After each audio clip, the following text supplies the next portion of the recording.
Hi, welcome to Paint Talk. It's back. I took some time off. The channel has grown, and I feel that I have enough questions in my comment sections to merit these Paint Talks week to week. I've been getting a lot of questions in the comments, and a lot of these questions can be answered just by talking, not necessarily making a whole video. Also, there are questions that are hard to explain in writing. It would take me a lot of typing to explain them. So I thought I'd bring Paint Talk back. So help me keep Paint Talk alive by asking questions in the comments section, hitting the like button, subscribing, telling your friends. I will keep bringing you Paint Talk, answering your questions. All right, my first question comes from Chris W. It says, Chris, all your comments here are spot on. I've started to come to many of the same conclusions in the past couple of years of trying to learn to draw and paint.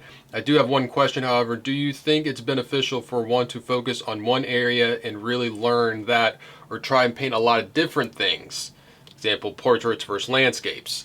That is a very, very, very, very good question. I ask myself that a lot. I don't have a exact answer. I don't know if I ever will. I've thought about this a lot because I feel like a lot of successful painters kind of zero in and focus on one thing. You know, you kind of get known as the portrait guy or the landscape guy. And I mean, especially as far as selling your work and being successful financially, I've seen that's definitely the case just from the examples that I've seen. But then again, all these people that do that do kind of focus in on one thing, they do the opposite. Like the portrait guys do landscapes, the landscapes guys do portraits, and I've heard portrait artists say that doing landscapes helps their portraiture, and I've definitely found that. I think just in terms of learning, definitely do both, because it's almost like cross training in a way. You know, you kind of use a different part of your brain, use different methods to do portraits as you do landscapes, and it's just a completely different way of going about doing things. I feel like, you know, there's a lot of similarities, but sometimes if you get in a rut or a plateau in one of them,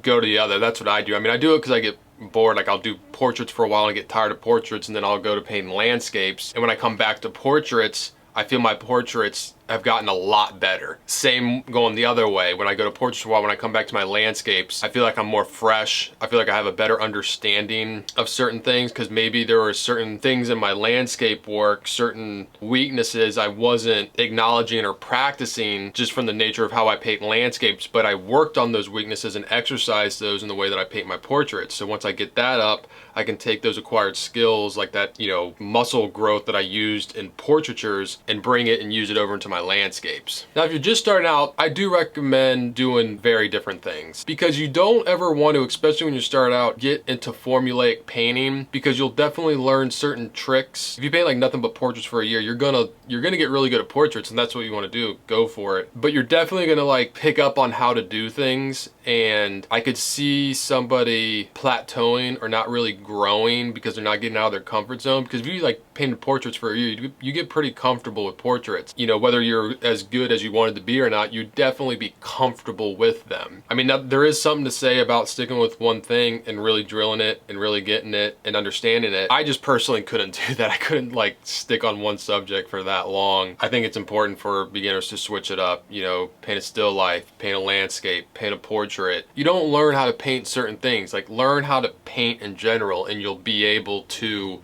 paint everything. As you get more advanced, you will learn certain detailed aspects of specifically painting certain subjects. But at the beginning, just learn how to paint no matter what it is.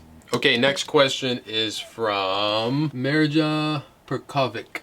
Hope I'm pronouncing that right. I probably am not. Can you explain how toning your background helps you and why you do it?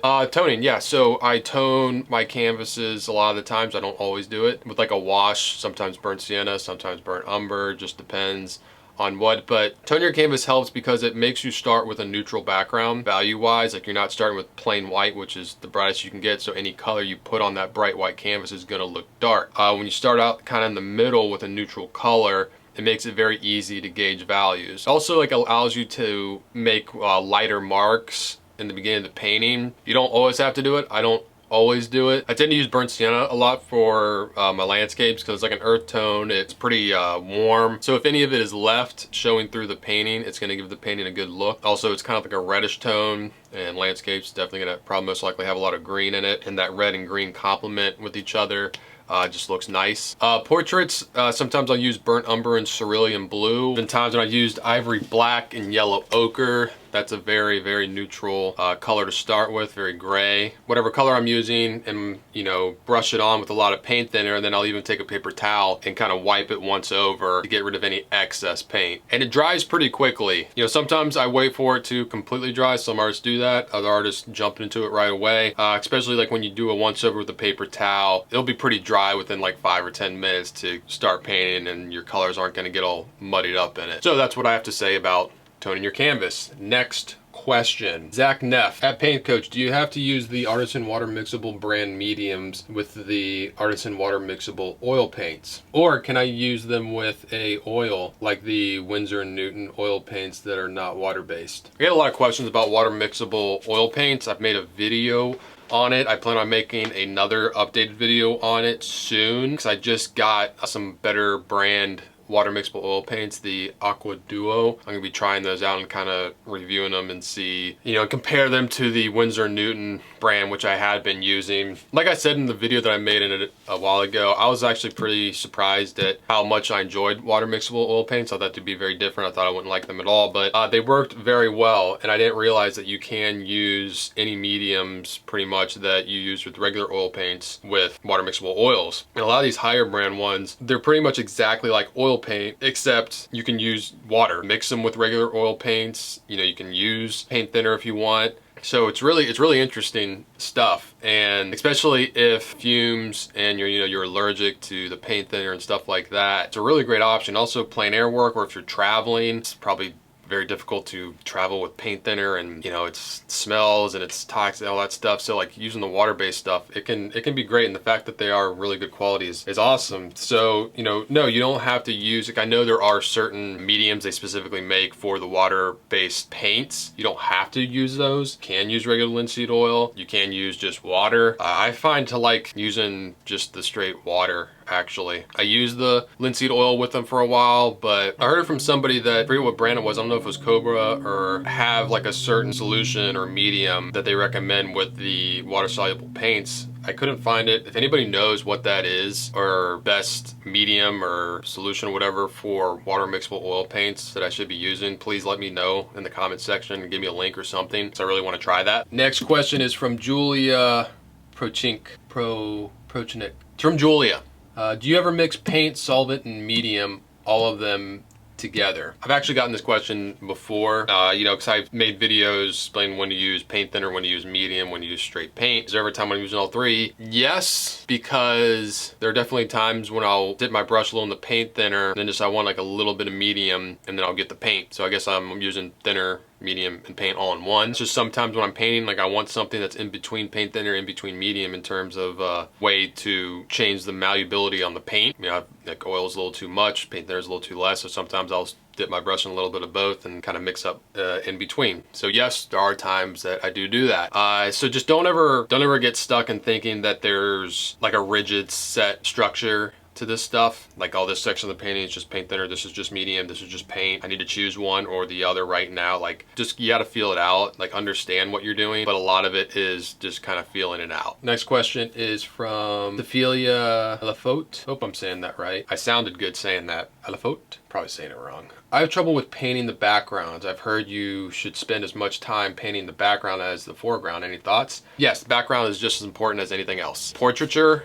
I always am working the background, always with the portrait, I'm bringing it up. The thing is that, you know, light reflects, you know, light's bouncing off stuff. Colors that are in your background are gonna be in your subject. And when you don't paint the background as you're painting the portrait, you run the risk of at the end just painting in the background and the two don't look like they're in the same space. They're not reading like they're all working in the same environment. It looks like artificial. Also for portraits, if you do plan on making a just kind of like a neutral background, like there's nothing in the background, it's just gonna be a straight color, I recommend going for like a neutralized color, the complement of whatever the subject is. So if your subject is like a person, there's like a lot of reds, oranges, and yellows, you know, kind of fleshy tones. Maybe go with a background that's got like a little more green in it, a little more blue, you know, blue, something the complement of that. Make sure to desaturate it. That way, like I'm always doing that, I'm always using mixtures that I used in my portrait in my background to give it that cohesiveness. So if I do have a green background, I am mixing the pinks and the flesh tones that I used in my portrait in my mixture for my background, so they are working together, and there's colors that are in both. For landscapes, yes, I mean, the background is the landscape, you know, like I guess if you're focusing on like something in the foreground, like a barn or something like that, and there's stuff in the background, yeah, it's just as important. You want to set it in the background. You need to be using atmospheric perspective. You need to be using regular perspective, and just knowing how to set it back there by desaturating it. You know, things get cooler as they get further in the background. First colors to drop out are yellows, then reds, and then last year is blue. That's why, you know, mountains way in the horizon look blue. So yeah, backgrounds are extremely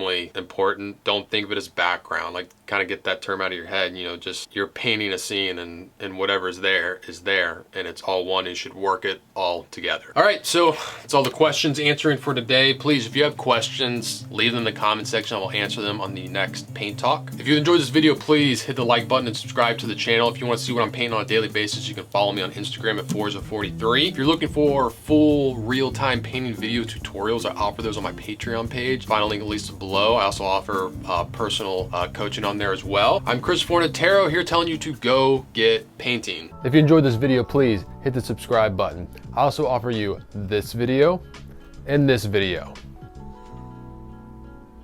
They both will change your life forever. Just pick one. You can't go wrong.